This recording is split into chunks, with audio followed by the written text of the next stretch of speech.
స్వామి నిన్న వచ్చేటప్పుడు వెనకాల ఆరేసిన టవల్ సైకిల్ చక్రంలో ఇరుక్కుపోయి అది మొత్తం వీలంతా చుట్టుకుపోయింది.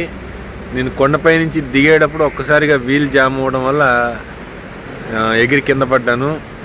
అదృష్టవశాత్తు వెనకాల ఏది వెహికల్స్ రాకపోవడం నిజంగా ఒక అదృష్టమే. సో నేను సైకిల్ రిపేర్ చేయించుకుని వచ్చేటప్పటికి నైట్ లేట్ అయింది. దానివల్ల త్రిశూర్కి యువతలో ఉన్న ఈ శివాలయంలో ఆగవలసి వచ్చింది. యాక్చువల్గా నా షెడ్యూల్ ప్రకారం అయితే రాత్రి నేను గురువాయూర్లో స్టే చేయాల్సింది.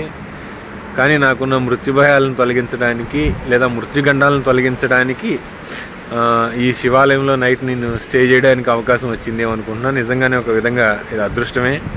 ఆ పరమేశ్వరుడు నన్ను ఇక్కడ ఉండడానికి నైట్ ఏర్పాటు చేసి ఇచ్చేయడం అనేది అదృష్టంగానే భావిస్తున్నా. అంతా ఆ వెంకటేశ్వర స్వామి అయ్యప్ప స్వామి వారి దయ. నాకైతే ఎలాంటి దెబ్బలు తగలలేదు, జస్ట్ చిన్న చిన్న మైనర్ అంతే.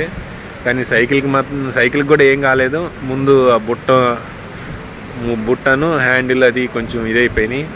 అది వీల్లో మొత్తం క్లాత్ అంతా టవల్ అంతా ఇరుక్కుపోవడం వల్ల ఇది తీయడానికి దాదాపు ఒక 1 అవర్ పట్టింది. ఆ చైన్స్లో మొత్తం అంతా ఇరుక్కుపోయింది. టవల్ మొత్తం అంతా చుట్టుకుపోయింది. దానివల్ల తీసేటప్పుడు అంతా పిలికిలుగా అయిపోయి ఇదైపోయింది. హ్యాండిల్ మొత్తం బెండ్ అయిపోయింది, మొత్తం అన్నీ పడిపోయింది. ఈ గుడ్డ మొక్కలన్నీ అవే స్వామి. పాపం వాళ్ళిద్దరూ కూడా మొత్తం అంతా క్లీన్ చేసి ఇది అయ్యే వరకు, సైకిల్ రన్నింగ్ అయ్యే వరకు వాళ్ళు ఉన్నారు తోడుగా.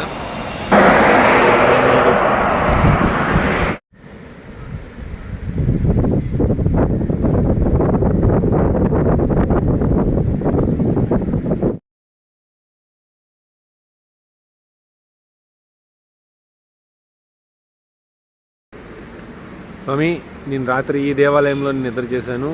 ఈ దేవాలయం త్రిశూర్కి 10 కిలోమీటర్ల దూరంలో ఉన్న శివాలయం. ఇక్కడ పరశురాముడు 108 శివలింగాలను ప్రతిష్ఠిస్తే దాంట్లో ఇది 12వ శివలింగం. ఇక్కడ మృత్యుభయాలు కానీ అలాంటివి ఏదైనా ఉన్నా కానీ, మృత్యుగండాలు ఉన్నా కూడా ఇక్కడ శివాలయంలో దర్శనం చేసుకోవడం వల్ల కానీ, అలానే ఇక్కడ మృత్యుంజయ హోమం విశేషం అంట.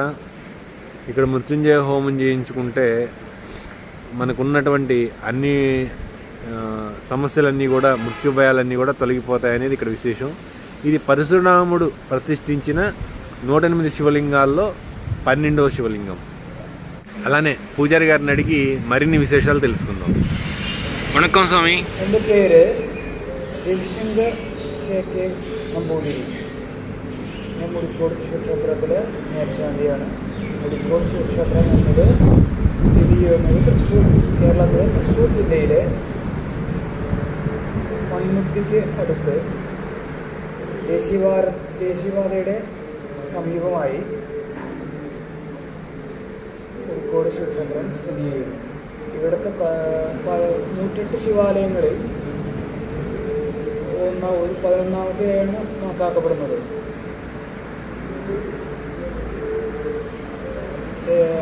ഇവിടെ മൃത്യുഞ്ജയ ഭാവത്തിലുള്ള മഹാദേവനായിട്ടാണ് ഇവിടെ സങ്കല്പം. ഇവിടെ പ്രധാന വിശേഷങ്ങൾ ശിവരാത്രി, പ്രതിഷ്ഠാദിന, കലശദിനം, അയ്യപ്പൻ വിളക്ക്, തിരുവാതിര, എല്ലാ ദിവസങ്ങളൊക്കെ വളരെ ప్రధానമായി కనకాడుతుంది. இந்த கோவிலுக்கு அவர் ஸ்தாபனம் பண்ணார். ராத்திரி நேற்று கொடுத்து சொல்லியிருக்கீங்களா? இங்கே பரசுராம அது யார் ஸ்தாபனம் பண்ணியிருக்காரு இந்த கோவிலுக்கு? പരശുരാമ കേരള ഓൾഡ് കേരളയിലെ 108 ശിവാലയങ്ങൾ പരശുരാമ പ്രതിഷ്ഠ നടത്തിയിട്ടുണ്ട്. അതിൽ 11ാമത്തെയായിട്ടാണ് ഈ മുടിക്കോട് ശിവക്ഷേത്രം കണക്കാക്കപ്പെടുന്നത്. പഴയ കന്യാകുമാരി മുതൽ ഗോകർണം വരെയാണ് പഴയ കേരളം.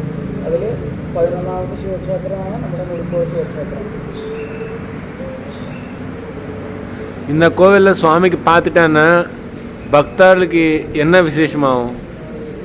കോവിലിൽ പ്രധാന ഭക്തർക്ക് പ്രാർത്ഥിച്ചു കഴിഞ്ഞാൽ മൃത്യുഞ്ജയനായിട്ടുള്ള മഹാദേവനാണ്. മൃത്യുഞ്ജയൻ എന്ന് പറഞ്ഞു കഴിഞ്ഞാൽ മൃത്യുവിനെ ജയിക്കുന്നവൻ. മൃത്യു എന്ന് പറഞ്ഞാൽ ദുരിതം എന്നുള്ള അർത്ഥത്തിലുണ്ട്, മരണം എന്നുള്ള അർത്ഥത്തിലുണ്ട്. മരണത്തിന് ശേഷമുള്ള ബുദ്ധിമുട്ടുകൾ, ആ പരേതൻ്റെ മരണസമയമായിട്ട് ബന്ധപ്പെട്ടിട്ടുള്ള ദോഷങ്ങൾ തീരുവാനും മൃത്യുഞ്ജയനായിട്ട് മഹാദേവനെ സേവിക്കുകയാണെങ്കിൽ വളരെ നല്ലതാണ്. ആ മഹാദേവനായിട്ടാണ് ഇവിടെ സങ്കല്പം. ക്ഷേത്രത്തിൽ വളരെ അവശനിലയിൽ കിടക്കുന്ന ഒരു ഭക്തന് അഭയമാകുന്ന ഒരു ക്ഷേത്രം കൂടിയാണ്. ഇവിടെ മൃത്യുഞ്ജയ യോഗം കഴിഞ്ഞു കഴിഞ്ഞാൽ അതിന് ഫലപ്രാപ്തി ഉണ്ടാകുമെന്നാണ് നമ്മുടെയൊക്കെ വിശ്വാസം. അനുഭവത്തിലും അങ്ങനെയാണ്. മൃത്യുഞ്ജയ യോഗം കഴിച്ചു കഴിഞ്ഞാൽ ഉറപ്പായിട്ടും ആ അസുഖങ്ങൾ ഉണ്ടെങ്കിൽ അത് മാറും. മാത്രമല്ല വളരെ മൃഗപ്രായമായിട്ട് കിടക്കുന്ന ആൾക്ക് മോക്ഷപ്രാപ്തി ഉണ്ടാകും. ഇതാണ് ഇവിടുത്തെ ഏറ്റവും പ്രധാനപ്പെട്ട വിശേഷം.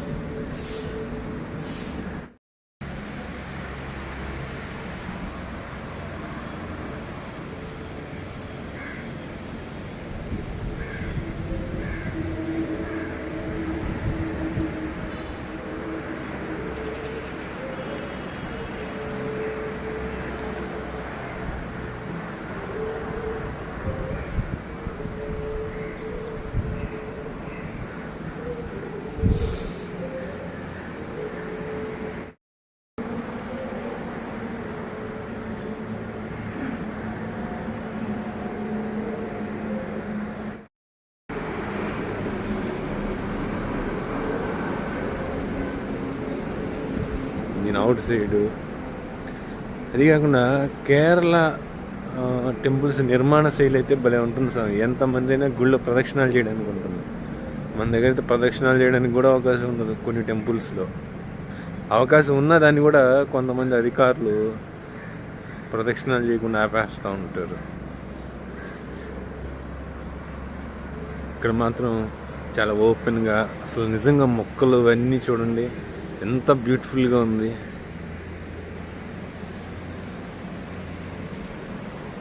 మనం ప్రదక్షిణాలు చేస్తూ ఉంటే ఎంత కలర్ఫుల్గా ఈ మొక్కలు, ప్రదక్షిణాలు చేయడానికి చూడండి ఎంత నీట్గా. కేరళ యొక్క నిర్మాణ శైలి, టెంపుల్స్ నిర్మాణ శైలి కూడా చాలా అద్భుతంగా ఉంటుంది స్వామి. నాకైతే బాగా నచ్చుతుంది. మిగతా వాళ్ళేమో నాకు ఐడియా లేదు, కానీ ఇక్కడ ఇల్లు కూడా ఒక డిఫరెంట్ వే ఉంటుంది. ప్రతి ఇంటికి పైన కలిసి ఉంటుంది. ఇదిగోండి, ఇది గర్భగుడి. 4 పక్కల ద్వారాలు ఉన్నాయి లోపలికి వెళ్ళడానికి. ఆ దీపం ఇది, అది వెనక మళ్ళీ గర్భగుడి.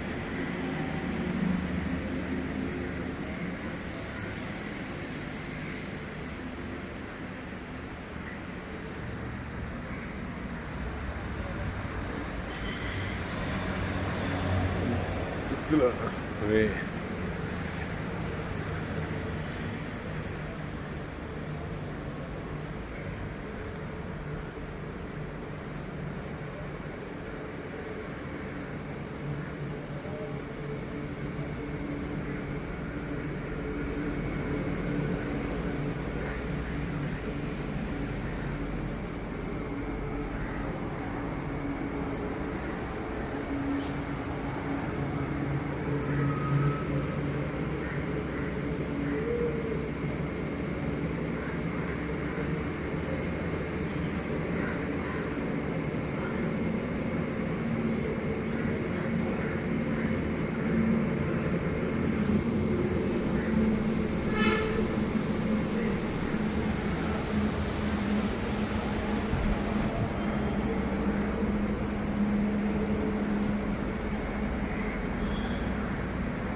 గుడిలో స్వామిని చూడలేకపోయినా గర్భగుడి పైన ఉన్న కలశం, ఇక్కడ స్వామిని చూసి, ఆ కలశాన్ని చూసి నమస్కారం చేసుకుంటే స్వామిని చూసిన ఫలితమే వస్తుంది.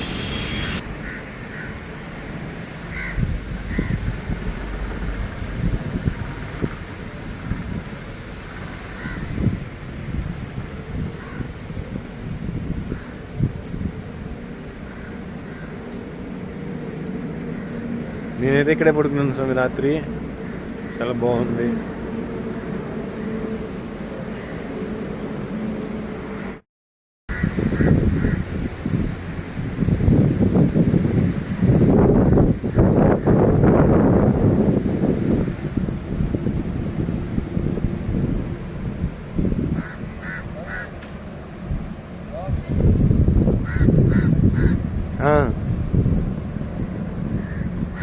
కొలంలోనే రాత్రి నేను స్నానం చేశాను స్వామి, మార్నింగ్ కూడా చేశాను.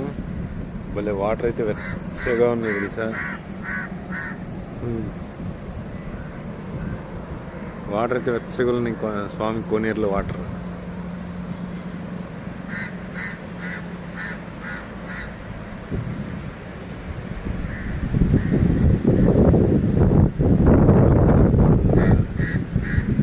కానీ సాధన చేసుకోవడానికి అయితే భలే ఉంది స్వామి. ఇక్కడ వీళ్ళు కూడా భలే రెస్పాన్స్.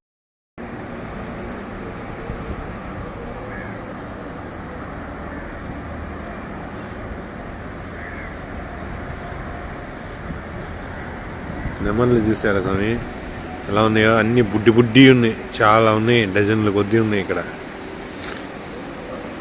దగ్గరికి వెళ్తే ఎగిరిపోతున్నాయని దూరం నుంచి తీస్తున్నా.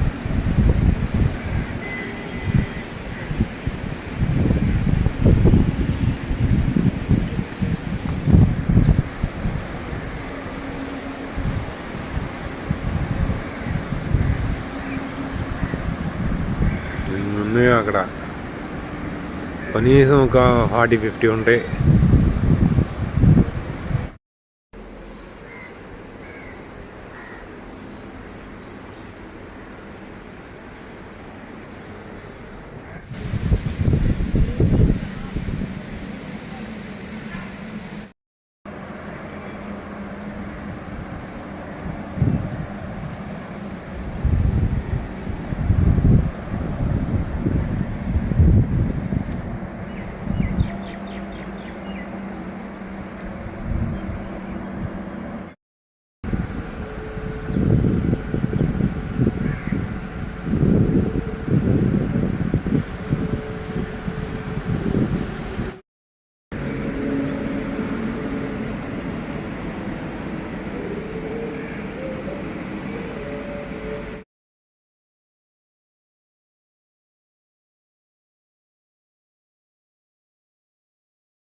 ఈ వీడియో నచ్చితే మర్చిపోకుండా లైక్ చేసి ఇలాంటి మరిన్ని వీడియోల కోసం మన ఛానల్ సబ్స్క్రైబ్ చేసుకోండి.